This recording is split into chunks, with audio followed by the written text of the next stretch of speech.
What's going on YouTube? Got another video for you guys today. We're going to hop into some more Battlefield 6. I know I said I'm going to probably stop playing this game. Kind of want to go through these settings with you guys. I know a lot of people are probably wondering what are the best settings for Season 3. So let's hop straight into it. I know you guys can see on my screen right now that I got my controller set up and I'm going to show you guys exactly. But let me just take the face cam off the screen so you can just get the full picture of what's going on. All right, so as you guys can see, I got my Dead Zone controller input, everything pulled up here, and I know you guys probably looking at all these numbers, probably wondering what does it mean.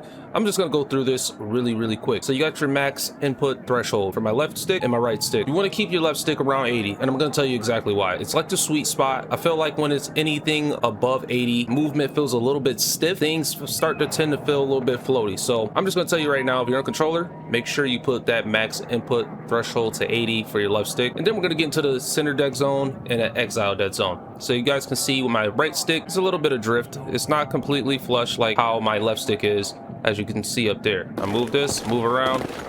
It's not exactly the same, but I'm going to show you guys exactly the setting because this is a new setting for Season 3. What you guys want to do is you want to go over to settings, go into controller settings, go to controller tuning. And then what you want to do is you want to scroll down. You want to go down to dead zone draw tool. I had it on, but let's turn it back on. You can put it as much as you want, 100, doesn't really matter. And then you'll see, now I have mine pretty much set up to how I like mine. I like to make mine a little bit fluent. Feels good to me. But, to be shooting an M4 like this, extremely far, I would say my settings are pretty on point.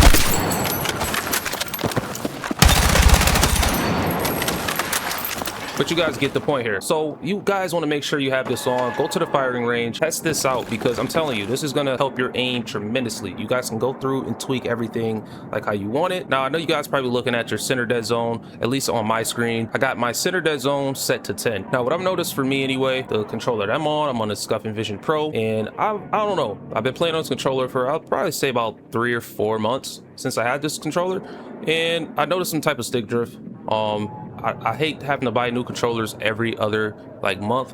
I just hate having to do that. So I tend to leave my center dead zone a little higher than usual than some of the other pro players might tell you guys put it to the lowest it can go. I just don't like doing that because it breaks the controller. And when you're going through controllers, especially expensive ones like these that are over $200, $250, you're getting up to the $300 range when it comes to some of these scuffs.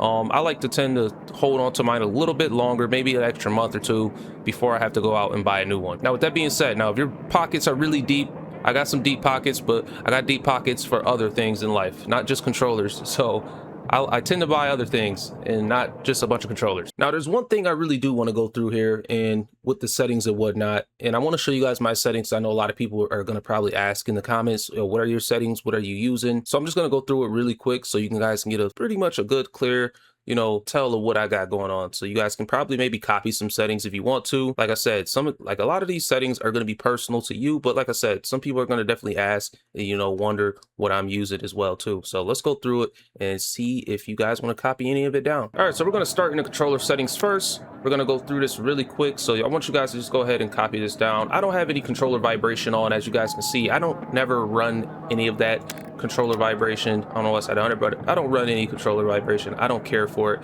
So you see my center dead zone for left stick 5, then 2 down here. Like I said, make sure your max input threshold is at 80. Don't forget that. Then these are my dead zones for my triggers. And then, like I said, that draw zone, dead zone tool, definitely want to use that in the firing range. Get your aim on point. Gonna move on down here. Infantry control settings. This is what I'm running. I don't have flick look mode on, but I know a lot of people do sometimes run that. I'm not on PC, or I'm on PC, but I'm not on keyboard and mouse, so I don't really feel the need to use it. I mean, I guess it can come in handy if, like I said, you're on a SCUF or something like that, but for me, I don't really think I need to use that or anything like that. I got a good enough awareness and, reaction time to where I don't need to do a flick look, but it could help if you guys are into that stuff. A lot of these other settings are transport vehicles, aircrafts, helicopter, and things like that.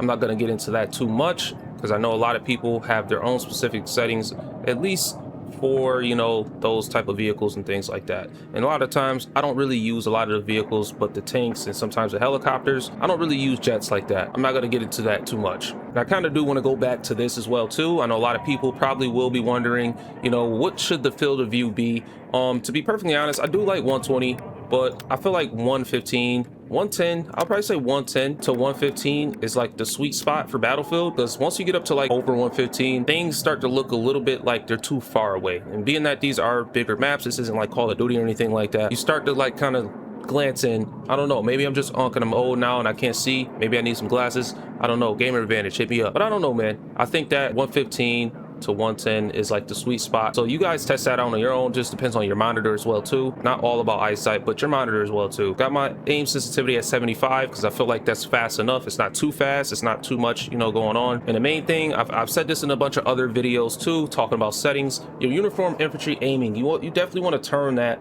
off, because this allows you to make micro adjustments when you're aiming down sights. Now I know a lot of people said that the aim feels a lot floaty, it feels like it's stiff, and that's usually the reason why the aiming is feeling like that for you. So if your aim is feeling a little floaty, stiff, turn uniform infantry aiming off.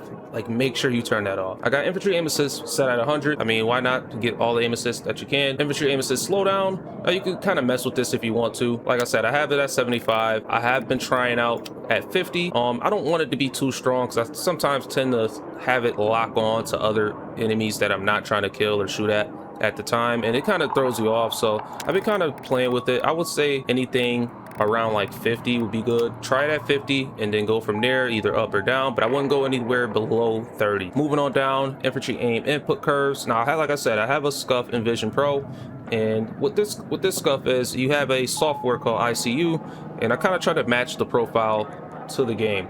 I have a profile for Battlefield on that software, and I kind of matched it to these right here. So my game always feels like it's, you know, normal, nothing just off or anything like that inside the software. Then the aim acceleration. I know a lot of people kind of debate on this topic, but I don't try to put this anything below 25. I can play with it on 25, but anything below that, it just starts feeling like, you know, I can't control my gun. So I try to leave it somewhere around where I got it now. I think 40 to 50 is a sweet spot. Maybe 45 might be even better for even me, but I'm still testing some of these things out. But as of right now, I've been playing fine. I've been, you know, chopping up some kills. I done dropped a couple 100 bombs. I think that I'm chilling for the most part.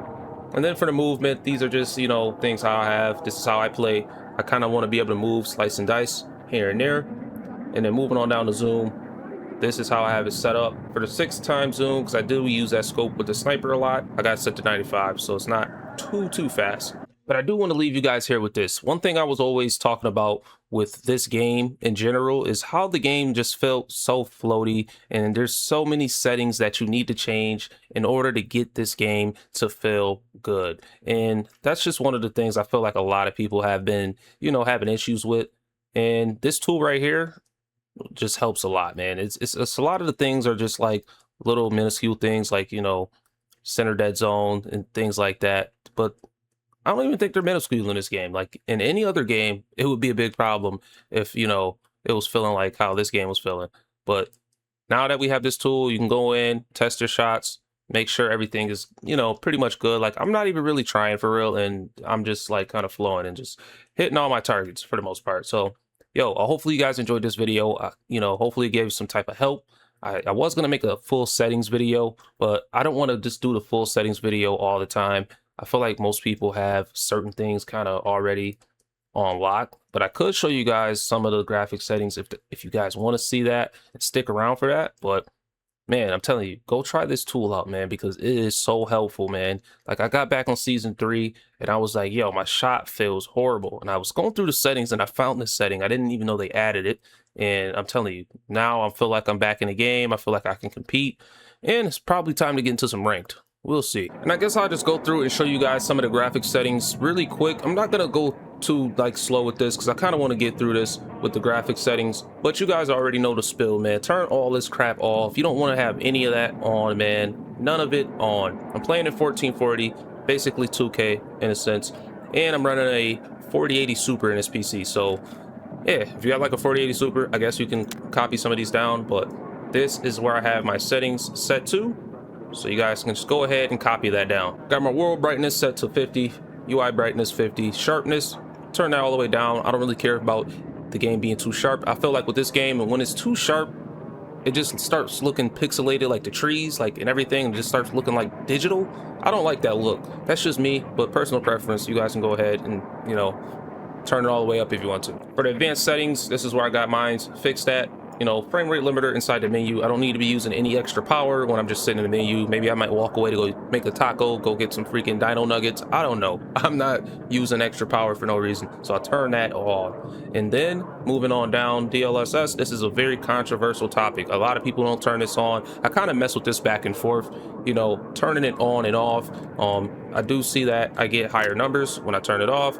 So now it's at 600, but the game doesn't look as good. So kind of quality over performance there in that area for me at least. I got NVIDIA frame generation on, so I turn that on as well.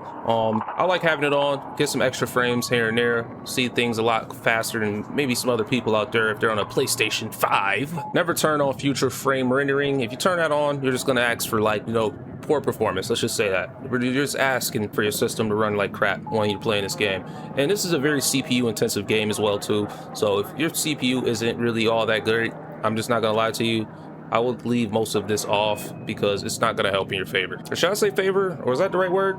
It's not gonna help in your benefit. Yeah, that's the right word. But other than that, man, these are the settings pretty much. You guys can go ahead and copy that down. And I'm telling you, these are the best settings right now for Battlefield 6. Hopefully you guys enjoyed this video. If this video helped you guys in any way, shape, or form, go ahead, drop a like on today's video. I'll see you guys with some more Battlefield 6 content. Peace.